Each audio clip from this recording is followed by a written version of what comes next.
नमस्ते मित्रों। नमस्ते अवधूत जी। नमस्ते। आज हमें एक नया प्रश्न आया है। हमारा प्रश्न है, भाव से गुजरकर और भाव के पार जाकर ठहरना यही बुद्धि का मार्ग है, तो अपनी साधना में कैसे रहे? यही प्रश्न है सर।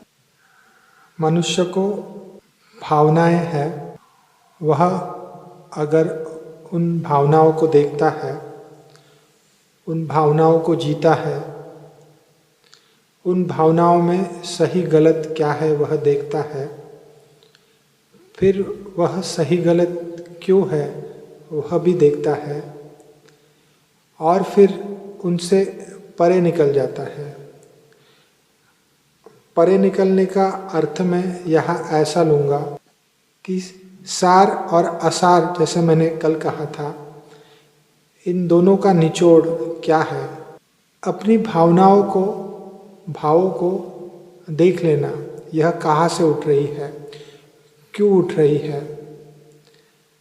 और आपने जैसा कहा कि फिर हम साधना में कैसे रहे। भावना ऐसा समझिए, अगर मनुष्य संवेदनशील है, जैसे मैंने कल कहा, तो संवेदनशील व्यक्ति को हर भाव से गुजरना होगा। उसे बहुत तकलीफ भी होगी अगर वह ध्यानी नहीं है तो। फिर ऐसा समझिए कि एक है भावनाहीन मनुष्य, जिसे कोई भाव नहीं है, जिसे हम कठोर निर्दयी कहेंगे। और एक व्यक्ति है संवेदनशील। संवेदनशील व्यक्ति को बहुत भावनाएं होगी, भाव होगा। ऐसा समझिए, कठोर व्यक्ति है बर्फ जैसा, लेकिन है तो वह पानी ही, लेकिन वह अभी बर्फ है। संवेदना वाला मनुष्य जो है, जिसे संवेदना है, वह है पानी। वह भी कभी बर्फ था, ना जाने कब, लेकिन अब वह बर्फ नहीं है। अब जबकि वह बर्फ नहीं है तो अनेक घाटों से यात्रा होगी, हर घाटों पे जाना होगा। लेकिन जो जाना है वह कहाँ जाना है? वह जाना है सागर से मिलना, अपने मूल स्रोत से। ऐसा समझिए कि यही साधना है। इसी में हम कह सकते हैं कि हम साध रहे हैं। किसे साध रहे हैं? अपने मूल स्वभाव को।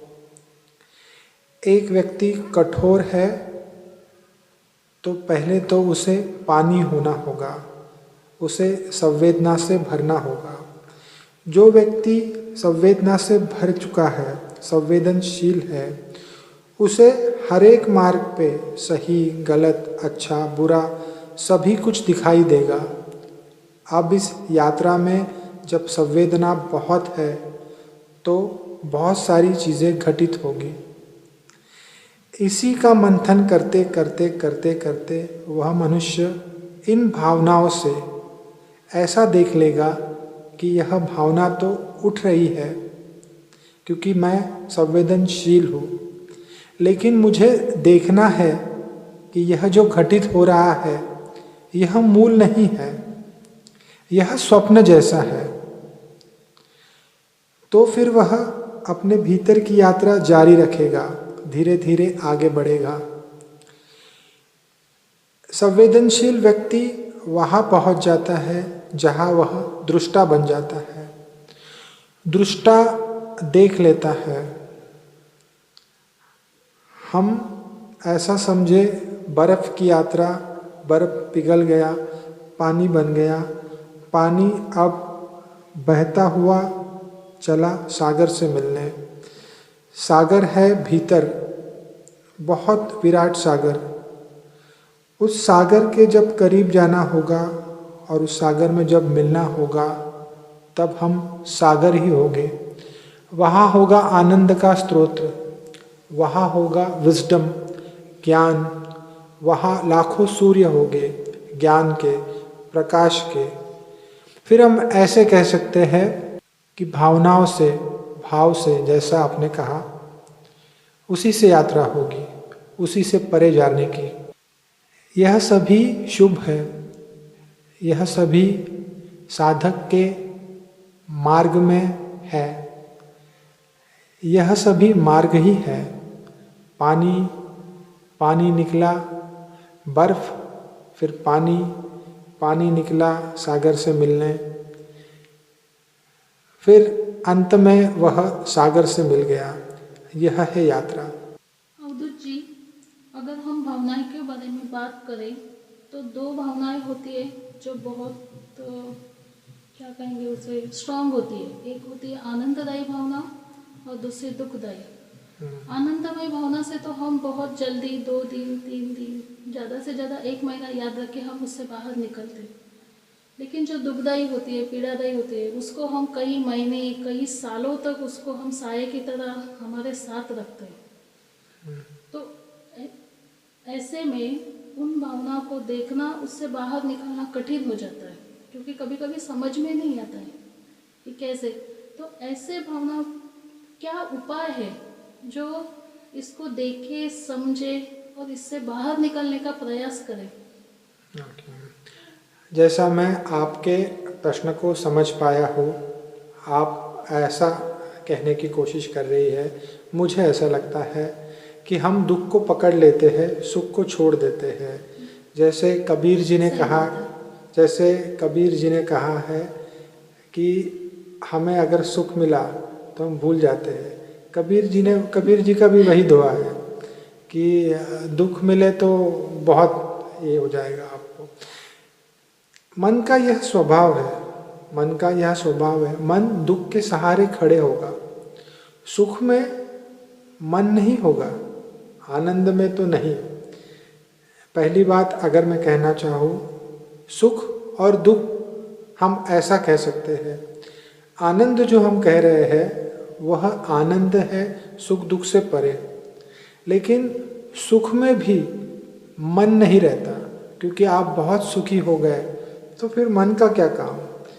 मन वहाँ थोड़ा रुक जाता है, आप बहुत सुखी है। यह ऐसा देखा गया है मनुष्य के इतिहास में, मनुष्य सुख को नहीं पकड़ता, वह दुख को पकड़ता है। मराठी में शायद संत तुकाराम जी का एक पद है कि सुख पाहता जवा एवढे, दुख पर्वता एवढे। मतलब सुख जैसे है जैसे राई का एक दाना, और दुख ऐसे है जैसे पर्वत। उनका कहना ऐसा है कि मनुष्य दुख को विराट पहाड़ बना देता है और सुख को राई का दाना।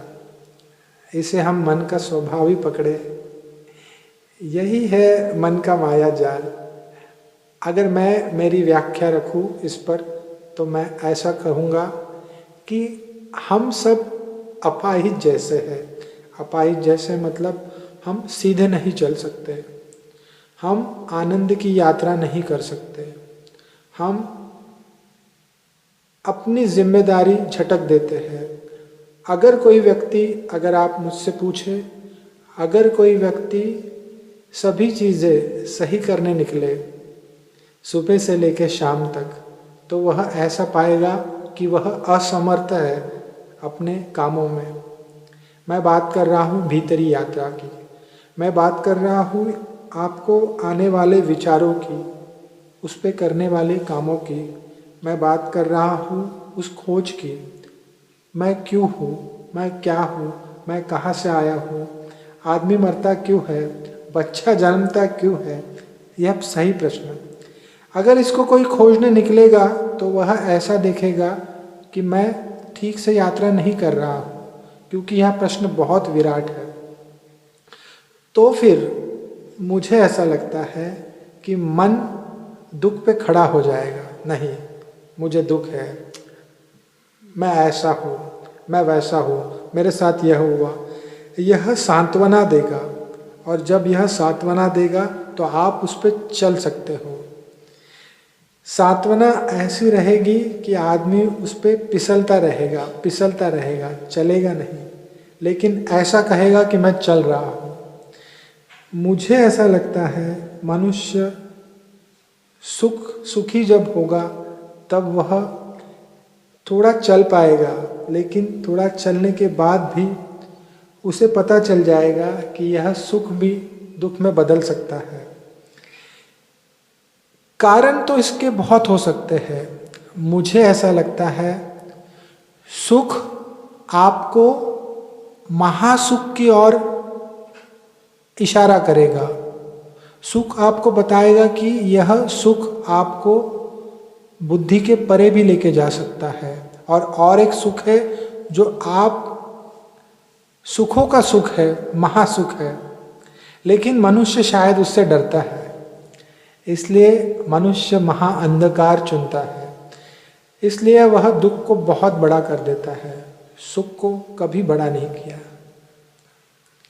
यही बात कबीर जी ने एक पद में कही है, लेकिन वो अलग इसमें कही है। शायद मैं अभी बोलता हूँ तो इसके कह देता हूँ कि उन्होंने ऐसा कहा है कि आप जब दान भी देते हो तो आप सुई का दान देते हो, और सुई का दान देने के बाद आप बाहर चौबारे आके 10 बार देखते हो कि अब तक मान क्यों नहीं मिला मुझको। मतलब मनुष्य ऐसा ही है। बोलिए। क्या उपाय है कि हम इस दुख को पहचाने, उसको पीछे छोड़ के आगे चले? क्योंकि हम जब दुख में होते तो भूत को साथ लेके भविष्य में चलने की चेष्टा करते हैं, वर्तमान में तो हम जीते ही नहीं। फिर उपाय क्या है? उपाय है प्यास को बढ़ाना। मैं सीधी और सरल बात करूँगा, मैं इसको बहुत घुमावदार भी कर सकता हूँ, लेकिन मैंने ऐसा देखा है कि बहुत लोग इसे घुमावदार ही कहते हैं। फिर एक जो व्यक्ति रहता है वो बहुत घूमते रहता है, अनेक जन्मों का प्रयास, मैं ऐसा हूँ, मैं वैसी हूँ, मैं पापी हूँ, मैं पुण्यवान हूँ, इसमें फंस जाता है। मेरा भूत ऐसा है। मैं कहना चाहता हूँ ना हमारा भूत है, ना हमारा भविष्य है, ना वर्तमान है। मैं तो कहता हूँ कि हमारा वर्तमान भी नहीं है। मैं कहता हूँ समय भी नहीं है। मैंने जो एक्सपीरियंस किया वह मैं कहता हूँ, यह सब मन का माया जाल है।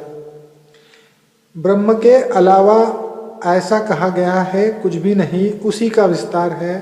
पत्थर से लेके, आकाश से लेके, सभी में, चींटी से लेके, प्राणी से लेके, मनुष्य से लेके, सभी में, सब उसी का विस्तार है। तो वह एक ही है।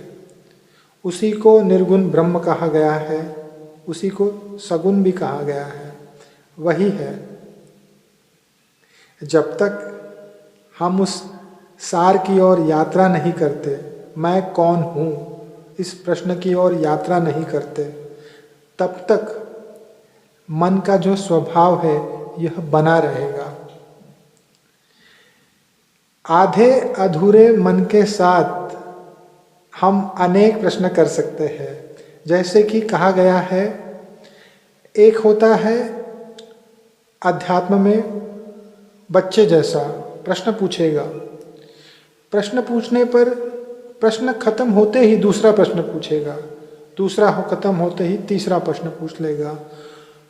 उसे इस मार्ग पे आना है, लेकिन उसे अपना जो उसका मन जो है वह अब तक भटका रहा है, तो वह प्रश्न का सहारा लेगा।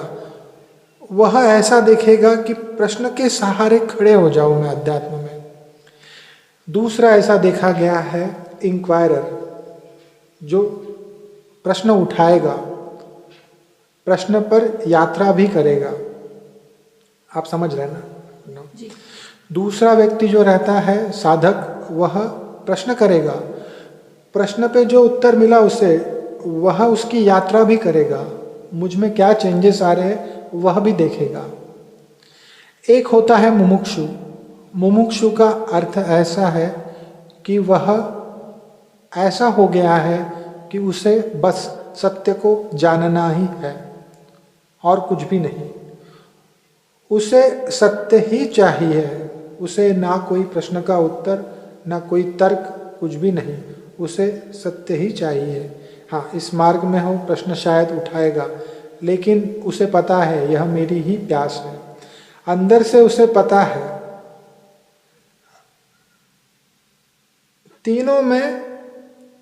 तीनों जो मैंने आपको कहा एक ही व्यक्ति के रूप है, एक ही व्यक्ति है वो जो बच्चे जैसा प्रश्न करेगा। वह जब परिपक्व होगा, यहाँ मैं ऐसा नहीं कह रहा हूँ कि वह बुरा है, मैं कह सकता हूँ कि वो बुरा है, क्यों ठीक है वो पहले लेवल पे है जो बच्चे जैसा प्रश्न पूछेगा। अगर सही मायने में देखा जाए यह थोड़ा कठोर होगा, लेकिन मुझे लगता है मैं बोल दूं, बहुत सारे लोग वहाँ तक भी नहीं है जो बच्चों जैसे प्रश्न करें। बहुत सारे लोगों को यह प्रश्न उठता ही नहीं कि जीवन क्या है, क्यों है, क्या चल रहा है, क्यों चल रहा है, कुछ भी नहीं उठता। फिर जिन्हें प्रश्न उठता है वह ढूंढते हैं, जिन्हें प्रश्न उठता है वह ढूंढते हैं, फिर वह यात्री थोड़े आगे बढ़ता है, फिर वह प्रश्न पूछता है और फिर उस पर साधना करता है। फिर वही व्यक्ति आगे बढ़ता है और एक दिन वह कहता है नहीं, अब बस सत्य और मैं और कुछ भी नहीं, मेरे और सत्य के अलावा मुझे और कुछ भी नहीं जानना। मैं कौन हूँ यह अब प्रश्न नहीं रही, यह अब रहा प्यास। इसलिए मैंने आपसे कहा कि मैं घुमावदार उत्तर दे सकता हूँ इसका, छोटा चीज़ में। जैसे मैंने आपको बोला कि आप अगर कहे, जैसे आपने कहा कि हम इसे कैसे छोड़ें, किसे छोड़ना है, किसे पकड़ना है। मन का जो काल्पनिक भ्रम है, मन का जो भ्रम है, सभी भ्रम है। क्या पास्ट है, कितना पास्ट है, कौन से जन्म का पास्ट है, इस जन्म के पास्ट है। अगर फिर आप इस जन्म में 20 साल 40 साल बाद, 50 साल 60 साल बाद हम कहाँ रहेंगे पता नहीं, 50-60 साल पहले हम कहाँ रहते पता नहीं। अगर हम कहीं थे, फिर वहाँ का कर्म, फिर वहाँ के विचार, फिर वहाँ का बंधन, कौन से जन्म की बात करें, किस जन्म की बात करें। फिर यात्रा जब शुरू हुई थी उससे पहले हम कौन थे, क्या थे। एक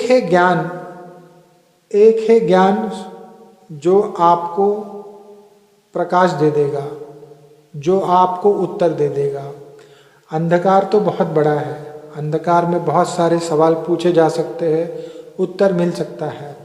इसलिए बुद्ध ने कहा है कि चरे वेति चरे वेति चरे वेति, तुम अपने मार्ग पे चलते रहो चलते रहो चलते रहो।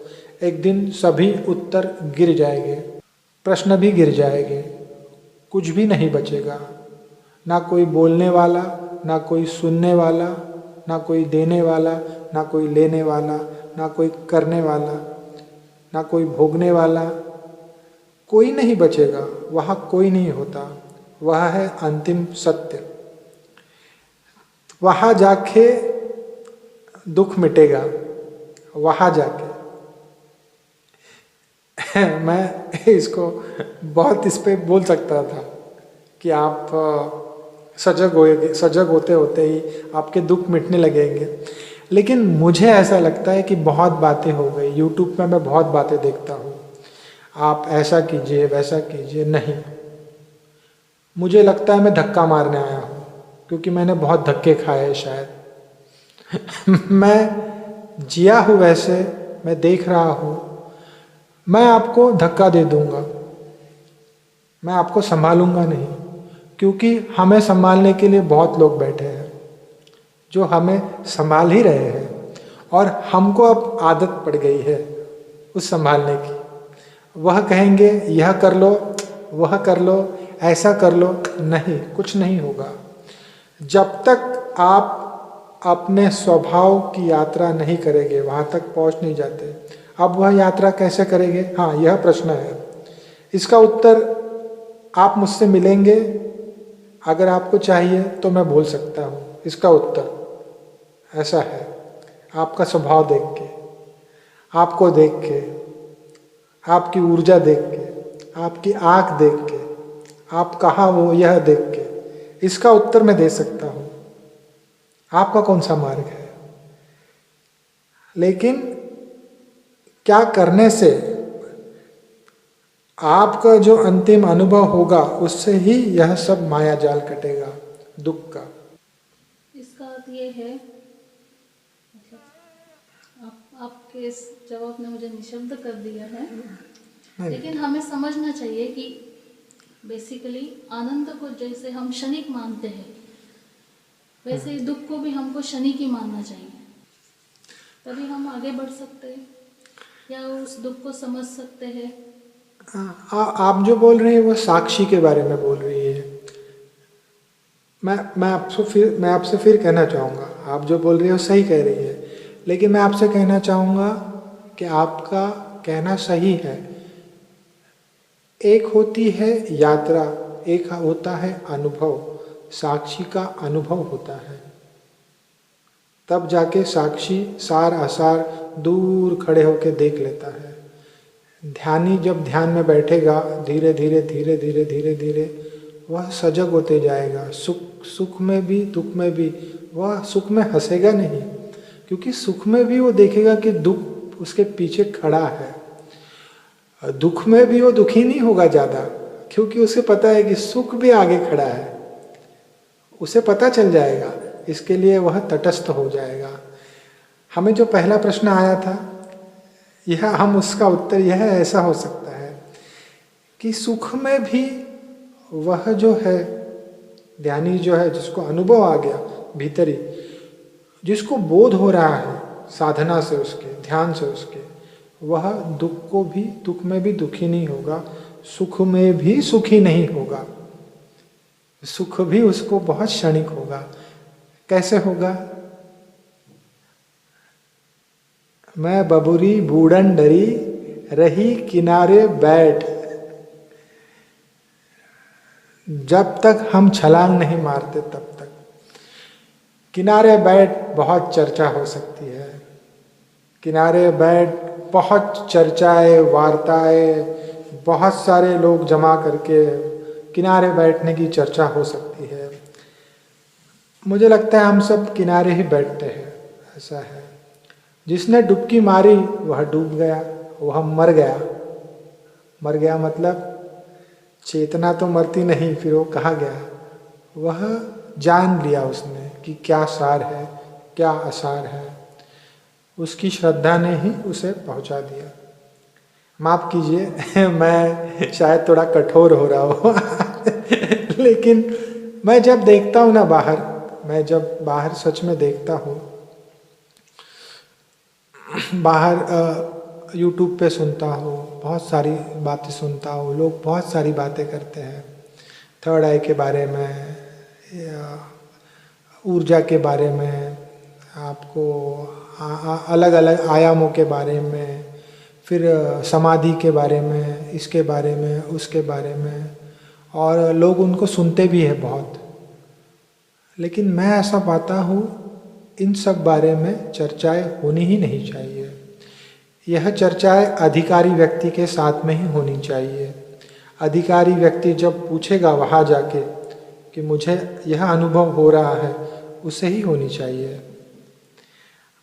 आप जिनको अनुभव नहीं है वह उसके बारे में, शायद मुझे ऐसा लगता है कि वह उसके बारे में कह रहे हैं क्योंकि लोग सुन रहे हैं, और जो उनको बुलाते हैं, जैसे ऐसा जिनका वीडियो होता है ऐसा है, मुझे भी लगता है उनको भी व्यूज़ ही चाहिए, ज़्यादा से ज़्यादा लोग सुने।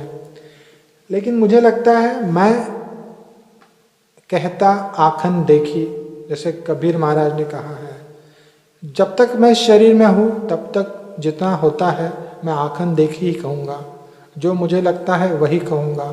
कठोर लगूँगा तो भी ठीक, लेकिन प्रामाणिक से प्रामाणिक चीज़ कह दूँगा। हाँ, वह फैंसी नहीं होगी, मुझे पता है। जैसे कि जैसे मैंने अभी बोला आपको, थर्ड आई, ऊर्जा वगैरह, ये सब अनुभव की बातें हैं। या तो मैं रोज देखता हूं, लेकिन उसको पॉडकास्ट में या उसको कैसे बताए और क्यों बताया जाए उसको?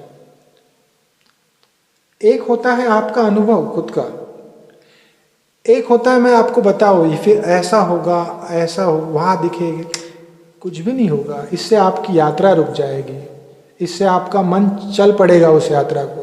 फिर आप कहेंगे मुझे आवाज सुनाई दे रही है। मैं ऐसे लोगों को भी जानता हूं जिन्होंने अनहद नाद सुन लिया और उनकी आंखों में दिखता है कुछ भी नहीं हुआ। मैं उनकी आंखें देख के बोल सकता हूं कि कुछ घटित नहीं हुआ, लेकिन वह कह रहे हैं नहीं नहीं हमने भी आवाज सुनी। आवाज सुनी? कौन सी आवाज सुनी? वह आवाज कानों से सुनाई देती है? वह आप खुद की आवाज है, वह आप खुद भी नहीं, ऐसे भी कह सकते हैं। वह आवाज आपको पिघला देती है, आप खो जाते हो, आपको पता नहीं चलता आप कहाँ हो, आनंद विभोर हो जाते हो आप कैसे कहोगे? आप बात भी नहीं करते उसको सुनते वक्त, आप कैसे कहोगे? अनहद को जो सब हद के परे है उसको आप हद में बांध रहे हैं। पता नहीं कौन से गुरु हो गए जो उनको बोल रहे आपने आवाज सुन ली, झिंगुर की आवाज, ये आवाज, वो आवाज। मैं सब इस चीजों को नहीं मानता। जिसने सुन लिया वह शांत हो गया। शक्कर को गूंगे ने खा लिया, आप उसे पूछने जाओ तो वह उत्तर नहीं देगा। उसकी आंखों में आपको दिखाई देगी वह चमक, उसकी आंखों में वह कह देगा, उसे देख के पता चल जाएगा कि यह बहुत मीठा है। उसने कुछ तो ऐसी चीज चखी है जो बहुत मीठी है। हमें कैसे पता चलेगा कौन अधिकारी है, कौन अधिकारी नहीं है? कौन अधिकारी है, कौन अधिकारी नहीं है, यह पता। हम जिससे कोई सवाल कर रहे तो वो व्यक्ति अधिकारी है, वो उतना पात्र है कि हमें जो आध्यात्मिक प्रश्न है या हमें कुछ तो पाना है, कुछ तो है जो नहीं मिला, वो सवाल या वो प्रश्न हम उनसे कर सकते हैं या उसका जवाब उनसे हमें मिल सकता है। ये हमें कैसे पता चलेगा वो अधिकारी है या नहीं? अधिकारी है या नहीं यह गुरु का काम है। जो गुरु है यह उसका काम है। अब गुरु कौन? गुरु से मेरा इतना ही अर्थ है जिसने अपने स्वभाव को चखा है, आत्मज्ञानी, ब्रह्मज्ञानी, जिसे हम निर्वाण प्राप्त हो गया, ऐसा पुरुष जिसने चखा है अपने आप ने, जिसको जान लिया, दिया उसका जल गया। अब सामने जब आएगा वह अपने प्रकाश से देख रहा है तो उसको सामने दिखेगा कौन अधिकारी है, कौन अधिकारी नहीं है। यह ऐसी स्थिति है कि वह आपका आत्मा देख पाएगा। उसके सामने आपका शरीर नहीं है, आपका आत्मा है। आपकी आभा मंडल पूरा उसको दिख रहा है, आपकी ऊर्जा उसको पता चल रही है। आपको देख के ही पता चल जाएगा उसको कि आप कैसे हैं। फिर वह आपने पूछे हुए प्रश्न से पहले ही उसे पता चल जाएगा कि आपका व्यक्तिमत्व कैसा है, आप क्या चाहते हो। मैं अगर आपसे कहने जाऊं, ऐसे व्यक्ति ने अगर आपको दूर से भी देख लिया तो वह जान जाएगा कि इन्होंने कुछ चखा है या नहीं चखा अब तक। तो उस हिसाब से अधिकारी और अनधिकारी नहीं, ऐसा मैं कह सकता हूँ। गुरु से मतलब आप समझ गए ना, क्योंकि गुरु का मतलब लोग कह देते हैं कि बहुत बड़ा नहीं। गुरु का मतलब, गु मतलब अंधकार, रू मतलब प्रकाश। हम सभी में अंदर वह गुरु बैठा है। अभी सभी में अंदर वही महागुरु, गुरुओं का गुरु, वह अंदर भीतर ही सभी के अंदर है। उसी को सुनना है। वह तो आवाज दे रहा है ना, वह तो कब से पुकार रहा है सोहम सोहम सोहम सोहम। वो कब से पुकार रहा है। हम सुनता नहीं धुन की खबर, अनहद का बाजा बाजता, रसमन्न मंदिर बाजता, बाहर सुने तो क्या हुआ। सुनता नहीं धुन की खबर, अनहद का बाजा बाजता। बहुत सुंदर अवधूत जी, आज हमारी चर्चा बहुत सुंदर रही, बहुत आनंद आया। जो शरीक है जब तक मेरा अनुभव नहीं, मुझे अनुभव नहीं होता तब तक शरीक है। यात्रा है, बहुत शुक्रिया अवधूत जी। यात्रा है। धन्यवाद धन्यवाद। जैसे आपने कहा सत्य कठोर है लेकिन सत्य सुंदर है, जैसे अभी सुंदर महसूस हो रहा है आपके जवाब सुनकर। धन्यवाद। बहुत बहुत धन्यवाद अवधूत जी। हे परम के यात्री, आपको धन्यवाद।